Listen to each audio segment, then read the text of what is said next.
Hi everyone, मैं मनीषा राव आप सभी का स्वागत करती हूँ आपके अपने चैनल स्टडी जर्नी में।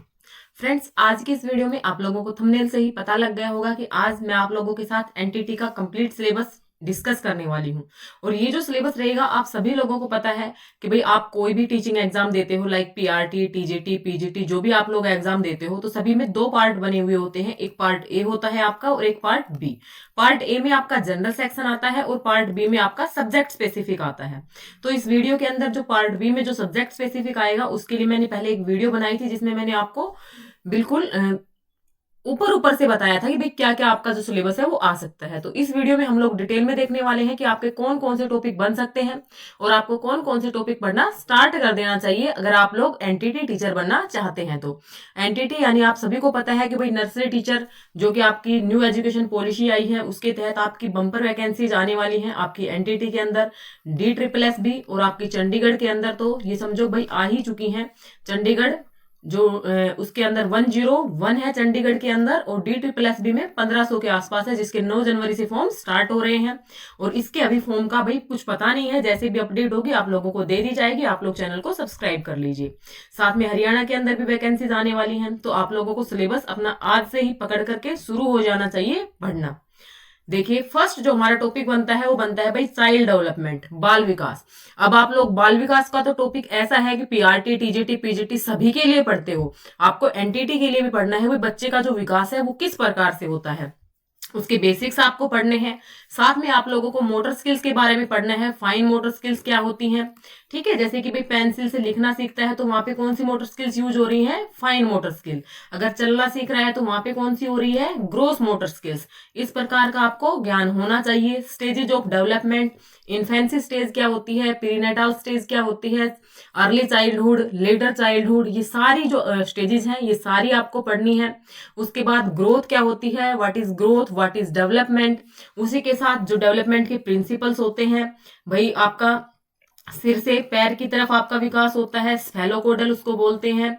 केंद्र से परिधि की तरफ विकास चलता है, प्रोक्सोमोडिस्टल उसको बोला जाता है। इन सभी चीजों का आपको पता होना चाहिए।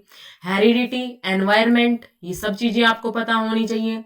साथ में बच्चे का जो सोशलाइजेशन होता है वो किस प्रकार से होता है, प्राइमरी सोशलाइजेशन के जो फैक्टर्स होते हैं वो क्या होते हैं, सेकेंडरी सोशलाइजेशन जो एजेंसीज होती हैं वो क्या होती हैं। सबसे पहले बच्चा कहाँ से सीखता है, अपने घर से सीखता है, तो वो उसका क्या होता है, प्राइमरी फैक्टर्स होता है। उसके बाद धीरे धीरे अपने दोस्तों के साथ जाता है, स्कूल में जाता है। तो ये सारी चीजें आपको पढ़नी है। साथ में आपकी ब्रोन फेन ब्रेनर्स की जो थ्योरी है, थ्योरी ऑफ इकोलॉजिकल जो मॉडल है, जिसके अंदर उन्होंने कुछ घटक बताए हैं, कुछ मंडल बताए हैं, वो सारे आप लोगों को पता होना चाहिए।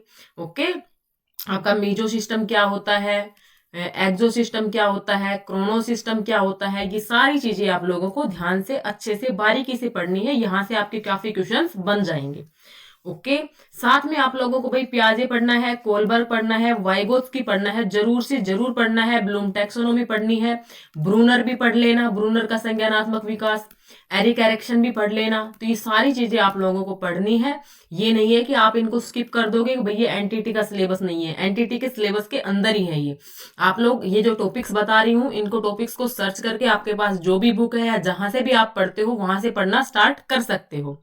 या फिर आप लोग चाहते हो कि मैं आप लोगों के लिए फ्री क्लासेस ऑर्गेनाइज करूं, यहाँ पर चैनल पर आपको फ्री क्लासेस मिलेंगी, तो आप उसके लिए कमेंट करके बताइएगा। जितने ज्यादा आप लोगों की नीड होगी, जितने मेजोरिटी में आप लोगों के कमेंट्स आएंगे, उसी बेसिस पर मैं आप लोगों के लिए क्लास स्टार्ट कर दूंगी। नेक्स्ट देखिए friends, philosophy and history of pre primary education. जो आपकी प्री प्राइमरी एजुकेशन है उसकी क्या फिलोसफी है, किस दर्शन शास्त्र पर उसका क्या इतिहास रहा है, ये सारी चीजें आपको पता होनी चाहिए। What is learning, what is teaching, teaching क्या होती है, लर्निंग क्या होती है, लर्निंग कर्व्स किस प्रकार से बनती हैं, अधिगम जो पठार होते हैं वो आपके क्या होते हैं, ये सारी चीजें आप लोगों को ध्यान रखनी है।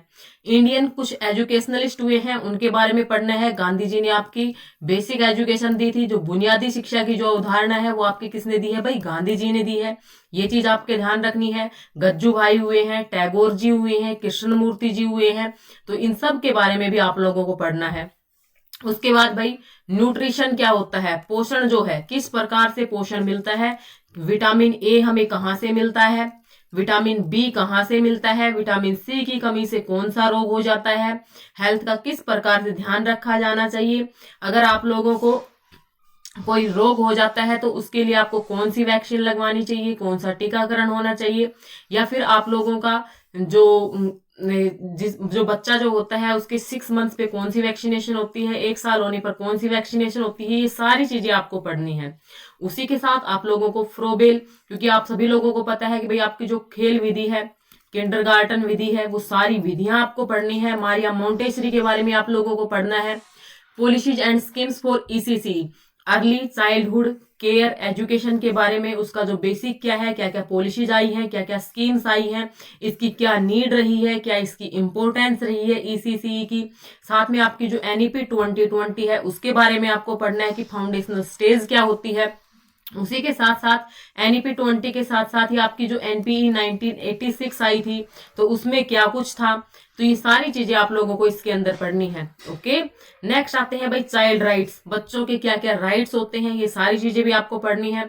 आपका जो पोस्को एक्ट्स जो है उसके बारे में पढ़ना है। इंक्लूसिव एजुकेशन क्या होती है उसके बारे में पढ़ना है। एनसीएफ 2005 है वो आपको पढ़ना है। साथ में ही एनसीएफ के अंदर और क्या क्या चेंजेस हो चुके हैं 2022-23 के अकॉर्डिंग, क्या एनसीएफ हो चुका है वो भी आपको पढ़ना है। बच्चों के अंदर इंडिविजुअल डिफरेंसेज होते हैं, इंटेलिजेंस वाला चैप्टर भी आपको पढ़ना है। इंडिविजुअल डिफरेंसेज जो होते हैं उनका भी एक टीचर को ध्यान रखना चाहिए। गिफ्टेड चाइल्ड क्या होते हैं, ठीक है, ये सारी चीजें आप लोगों को पढ़नी है। उसके बाद ईसीसी बता चुकी हूँ भाई, बच्चों को किस प्रकार से जो आर्ट है, वैल्यू है, मोरल है, नैतिक शिक्षा है, ये सभी नर्सरी स्कूलों में क्यों जरूरी है। बच्चे को आर्ट की शिक्षा भी, नैतिक शिक्षा की भी क्यों जरूरत होती है, क्योंकि आप सभी लोगों को पता है कि बच्चे का जो बेस बनता है भाई वो बचपन में ही बनता है। ठीक है, तो उसके अंदर क्या होने चाहिए, मोरल्स, वैल्यूज, उसके कुछ वैल्यूज भी होने चाहिए। तो इन सब की क्या नीड है ये हमें पढ़ना है। एजुकेशन की आपकी हिस्ट्री क्या रही है ये आप लोगों को पढ़ना है। उसके साथ साथ जो असेसमेंट होता है, फॉर्मेटिव असेसमेंट, सबमेटिव असेसमेंट, ये चीजें आपको पढ़नी है। टीचिंग मेथड्स आपको पढ़ने हैं। अब आप टीचिंग मेथड्स को यहाँ पे अवॉइड नहीं कर सकते भाई ये तो नर्सरी टीचर का एग्जाम है तो जो टीचिंग मेथड्स हैं उनको मैं अवॉइड कर दूं, नहीं, वो भी आपको पढ़ने हैं। जेंडर क्या होता है, सेक्स क्या होता है, जेंडर स्टीरियोटाइप क्या होता है, ये सारे टॉपिक आपको पढ़ने हैं। ओके, उसी के साथ आपको मोटिवेशन वाला चैप्टर भी पढ़ना है, जो अभिप्रेरणा वाला जो चैप्टर है वो भी आप लोगों को पढ़ना है। नर्सरी जो एजुकेशन होती है किस प्रकार दी जाती है, उसकी क्या इंपॉर्टेंस होती है, ये सारी चीजें आप लोगों को पढ़नी है।